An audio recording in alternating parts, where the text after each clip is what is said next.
Most of us are familiar with the infamous photograph of Pogo the Clown, John Wayne Gacy's unsettling character he performed as during the 1970s.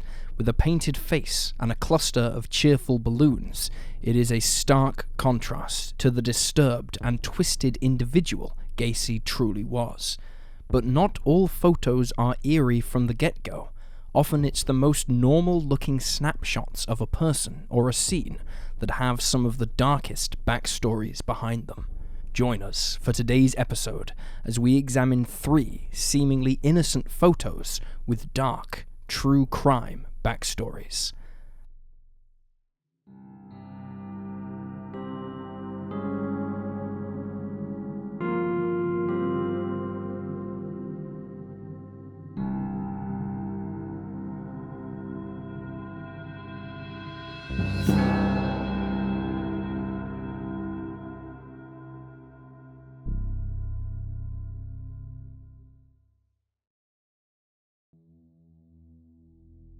Alan Hruby. On October 12, 2014, 19-year-old Alan Hruby posted this image to his Instagram account with the caption, "College wouldn't be half as great without these 2 peaches."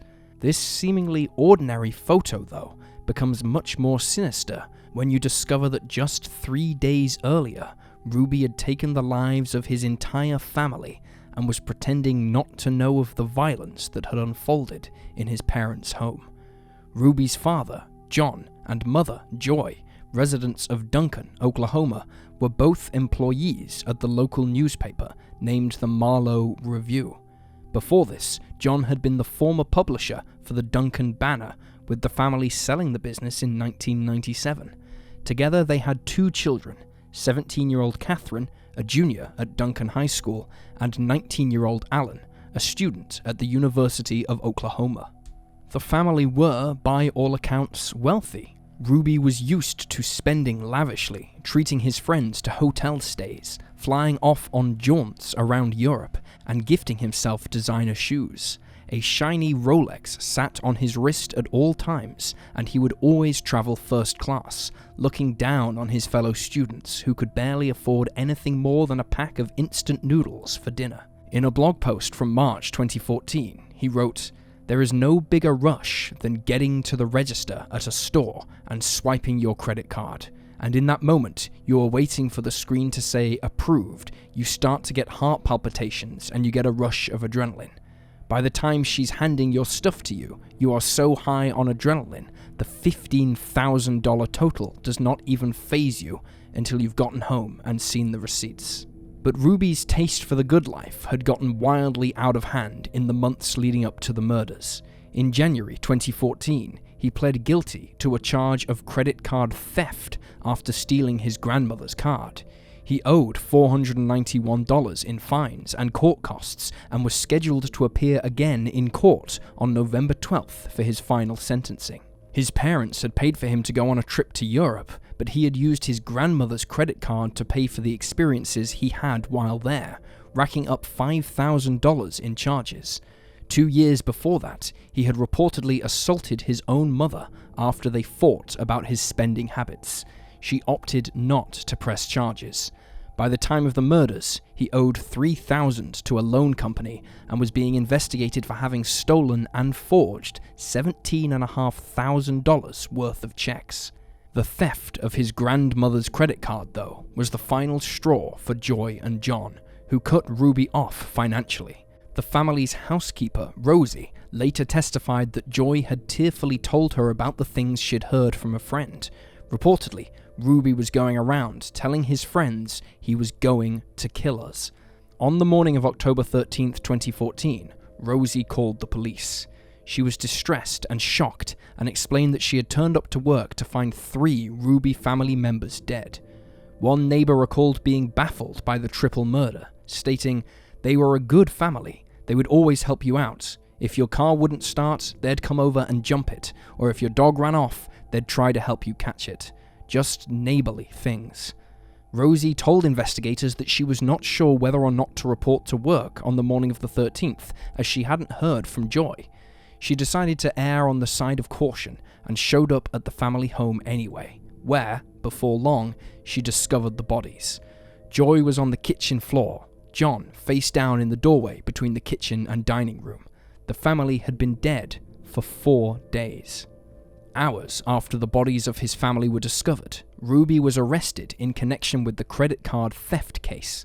When informed that his parents and sister were dead, he began, quote, wailing and crying and having a hard time. Eventually, investigators said he settled down enough for them to interview him.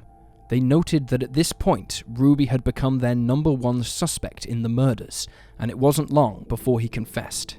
Hruby told detectives that on October 9th, he had taken his father's gun and approached his mother first in the kitchen. When Joy turned to him, he shot her in the head.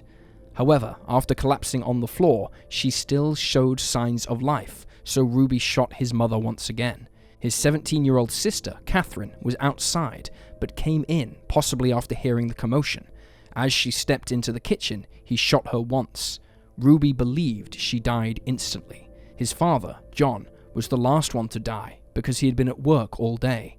When he returned home, about an hour after Catherine and Joy were shot, he entered the kitchen, only to be met by his son. Hruby fired the gun, shooting his father in the head. Like his mother, though, his father was still alive when he hit the ground, so Hruby fired again.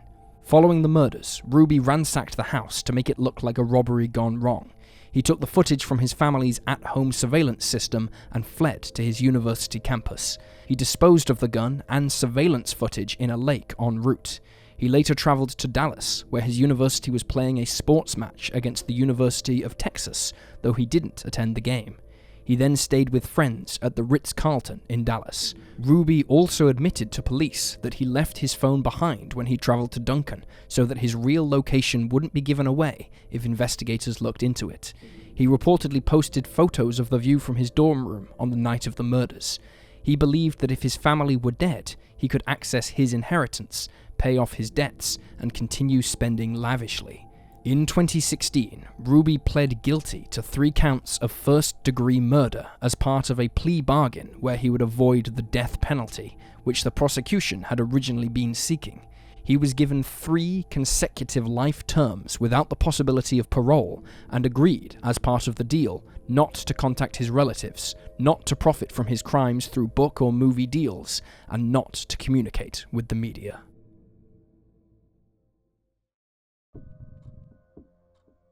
John Edward Robinson. This family portrait of 5 smiling individuals and a baby seems completely innocuous on the surface, until you realize that the man in the yellow jumper is one of America's most disturbing serial killers, and that the baby on his lap is the child of one of his victims. John Edward Robinson was born on December 27, 1943, in Cicero, Illinois. A poor student hailing from a strict and abusive household, he spent his youth getting into fights and dropping out of school and university. In 1969, he was arrested in Kansas City for embezzling $33,000 from a medical practice where he worked as a radiographer using forged credentials. Though Robinson had attended university and studied to become a radiographer, he dropped out after 2 years. He was given 3 years of probation for this crime, but immediately violated his probation by moving to Chicago without permission. In 1971, he was arrested for embezzling funds while working as an insurance salesman. He returned to Kansas City, and his probation was extended. Over the next decade, Robinson would continue to commit non-violent, often financial, crimes. Though Robinson is known to be responsible for 8 murders, he may have committed more. Investigators have observed that there are periods in his life that remain unaccounted for, and several of his confirmed victims were either never reported missing or have never been found, suggesting that there may be many, many more unknown victims out there. His first known victim was 19-year-old Paula Godfrey, whom Robinson hired at his management consulting firm in 1984. He told her he was sending her and several other female employees, who did not exist, on a trip to San Antonio, Texas, to take a clerical skills course, and picked her up from her home on September 1st to take her to the airport. However, Paula never came back. She lived with her parents at the time of her disappearance, and they reported her missing when she didn't return. Robinson claimed he knew nothing of her whereabouts, but days later, a typewritten letter appeared on the parents' doorstep, supposedly signed by Paula. She reassured her parents that she was fine, and she didn't want to see or speak with them. She has never been seen or heard from again, with law enforcement claiming at the time that, because she was legally an adult, there was nothing they could do if she had left of her own volition, as the letter stated. Robinson's most notable crime, however, came a year later when he met 19-year-old Lisa Stacy.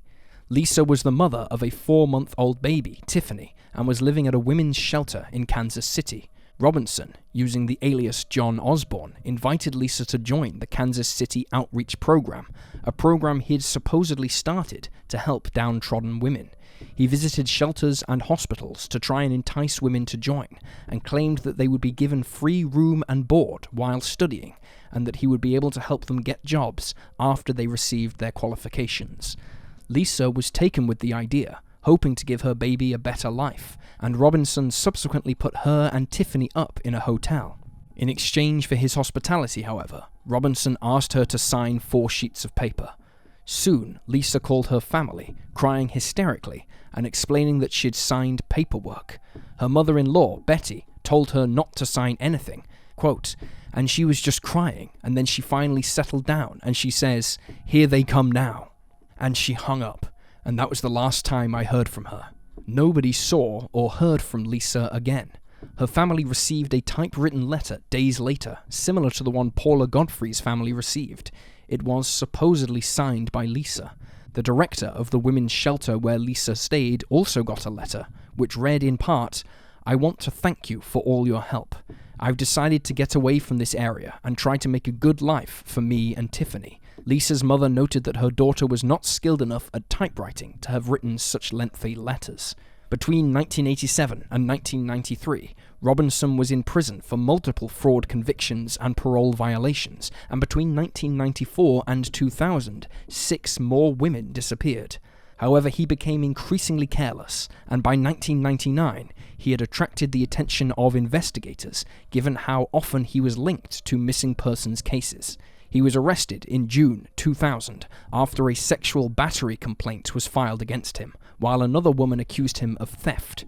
Investigators began searching Robinson's property, which is where they found the bodies of 2 of his victims in 85-pound chemical drums. 3 further bodies were found on the property. In 2003, he was found guilty of 3 murders, and in 2005, he accepted responsibility for 5 more so that he could avoid the death penalty. He is currently 80 years old and still in prison. As for the baby seen in that eerie photograph, she is Tiffany Stacy.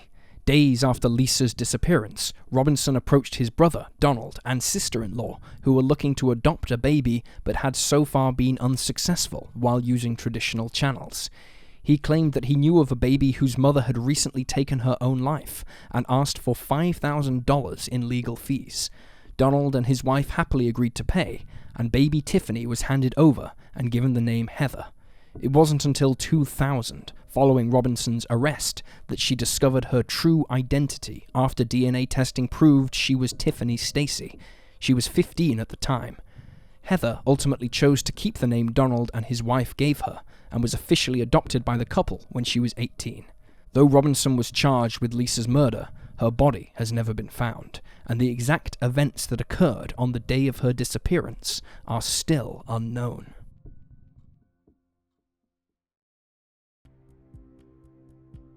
Franklin Floyd.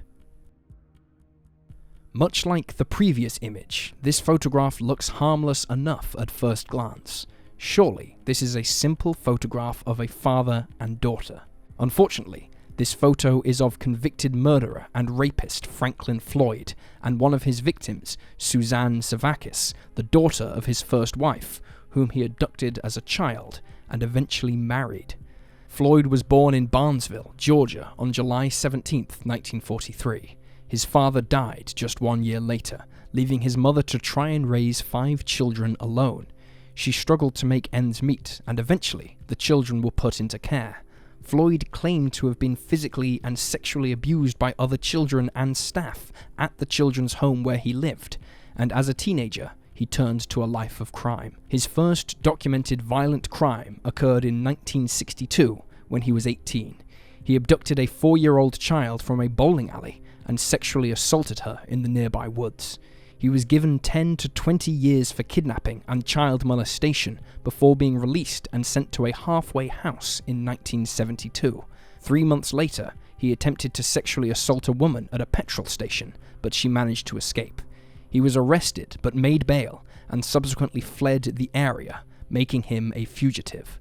In 1974, Floyd met Sandra Brandenburg, who was the mother of 4 children: 5-year-old Suzanne Savakis, 3-year-old Allison Brandenburg, 2-year-old Amy Brandenburg, and newborn baby Philip Brandenburg.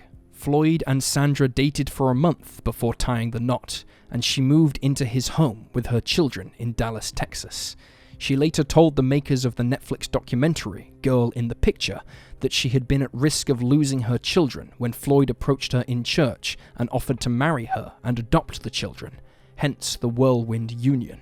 In 1975, Sandra was given 30 days in prison for passing bad checks. The children were left with Floyd while she served her sentence, but when she returned home, she found that they were all gone. She managed to find Allison and Amy in a church-operated social services group, but was unable to locate Suzanne or Philip. She tried to file kidnapping charges, but was told by law enforcement that, as the children's stepfather, Floyd had a right to take the children. Floyd raised Suzanne as his daughter. He often gave inconsistent and conflicting statements about how he had taken custody of her and enrolled her in various schools under different names. She first appeared in an Oklahoma City school in 1975, where she went by the name of Suzanne Davis. By the time she graduated high school in Georgia, 1986, she was using the name Sharon Marshall. She dreamt of going to university to study aerospace engineering and had earned a full scholarship to do so at the Georgia Institute of Technology, but told a friend that she was pregnant and her father wouldn't allow her to attend further education. She later gave birth to her baby, who was put up for adoption. Afterwards, she moved to Florida with Floyd and began working as an exotic dancer. She soon became pregnant again, and Michael Hughes was born in 1988. Suzanne married Floyd a year later, aged 19, in New Orleans, with the pair using the aliases Clarence Hughes and Tonya Tadlock. During their time in New Orleans, Suzanne gave birth to another child named Megan, who was also given up for adoption. In April of 1989, friends Suzanne made at work encouraged her to leave her husband, whom they saw as domineering and abusive. However, Suzanne told them that he would kill her and her son if she did, noting that Floyd had joined the Fraternal Order of Police, despite not being a police officer, and that he could track her anywhere she went using his connections. By 1990, though, Suzanne realized that she was tired of the life she'd been living and wanted to run away with her son and Kevin Brown, a man she was having a secret relationship with. Tragically, Suzanne was not able to find her happily ever after. She was found dead later that same month, aged just 20, at the side of the highway outside Oklahoma City. Food items were scattered around her, leading to the belief that she'd been out for a shop and was attacked when heading back to the motel room she was sharing with Floyd. Authorities theorized that she'd been struck by a car, and though she was alive when she was found, she died in hospital. Floyd claimed that he'd fallen asleep after his wife had stepped out to get groceries. Suzanne's real identity was not established until 2014. After her death, Suzanne's son Michael was placed into foster care, and Floyd left the state. Michael's foster parents reported that he had limited muscle control and was non-verbal, but that he was doing well under their care. In 1994, they started the adoption process. Meanwhile, Floyd was imprisoned for a brief time, and when he was released, he tried to get custody of Michael. However, given his criminal record and the fact his DNA showed he wasn't the boy's biological father, he was refused. On September 12, 1994, Floyd took matters into his own hands when he entered Michael's school, pointed a gun at the principal, and managed to abduct Michael and secure him in his pickup truck. He was arrested 2 months later in Kentucky, but Michael was nowhere to be seen. And it wasn't until 2015 that Floyd admitted he shot the little boy twice in the back of the head after abducting him. His body has never been found. In 2001, Floyd was convicted of kidnapping Michael and was sentenced to 52 years without parole. Shortly afterwards, he was suspected of being involved with the murder of 18-year-old Cheryl Ann Comesso, a work colleague of Suzanne's. Months after his conviction, investigators recovered dozens of photographs of beaten and bound women, some of which were images of Cheryl. Worse still, law enforcement also found sexually explicit images of young girls, including Suzanne. These photos had been placed in an envelope and taped to the underside of a truck belonging to Floyd. Floyd had been seen getting into a fight with Cheryl after he accused her of reporting Suzanne for misstating her income so that she lost her government benefits. A witness recalled seeing him punch Cheryl in the face. She vanished in 1989, and Suzanne and Floyd left Oklahoma shortly afterwards, but not before setting fire to their trailer so that it burned to the ground. Cheryl's body was found in 1995, off Interstate 275 in Pinellas County, Florida. Floyd was sentenced to death for the murder, but died in prison in January 2023 of natural causes, aged 79. Suzanne's missing brother, Philip, was discovered alive and well in 2019, with DNA tests confirming his identity a year later. He had been adopted by a couple who raised him as their own when he was 6 weeks old.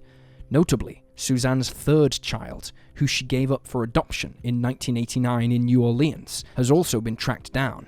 Megan Dufresne was raised by Mary and Dean Dufresne and lived a normal, happy, and healthy life after she was adopted.